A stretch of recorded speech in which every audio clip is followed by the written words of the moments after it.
నా మీద 2 క్రిమినల్ కేసులైన ఈ రోజుకున్న కోర్టుల చుట్టూ తిరుగుతున్న అధ్యక్ష మీరు మాత్రం అక్కడికి వెళ్ళి మహిళా కమిషన్ చైర్పర్సన్ తెచ్చుకున్నారు, ఎమ్మెల్యే టికెట్ తెచ్చుకున్నారు, ఎమ్మెల్యేలు అయినారు. నేనేమన్నా అధ్యక్ష నా మీద కేసులు తీయాలని, అరే తమ్ముడు నా ఎలక్షన్కి వచ్చిండు ఆయన మీద ఎందుకు కోపం, కేసులు తీయండి అని ఎప్పుడని చెప్పిండ్రు అధ్యక్ష? అక్కలుగానే భావించిన సొంత అక్కలే అని నేను భావిస్తున్నాను అని చెప్పిన అధ్యక్ష. నా కుటుంబ సభ్యురాలు సీతక్క అని చెప్పిన. ఎంత అవమానకరంగా మాట్లాడిండ్రు అధ్యక్ష సీతక్క పట్ల. ఇవాళ సోషల్ మీడియాలో ఒక వీడియో పెట్టిర్రు అధ్యక్ష.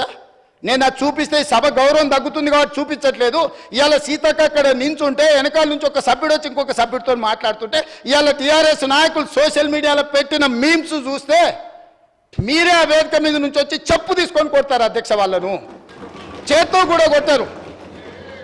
ఒక ఆదివాసి బిడ్డ, ఉద్యమాల నుంచి వచ్చిన బిడ్డ, పేదల కోసం కొట్లాడుతున్న సీతక్కను అవమానించే విధంగా ఇదేనా మీ నీతి, మీ జాతి?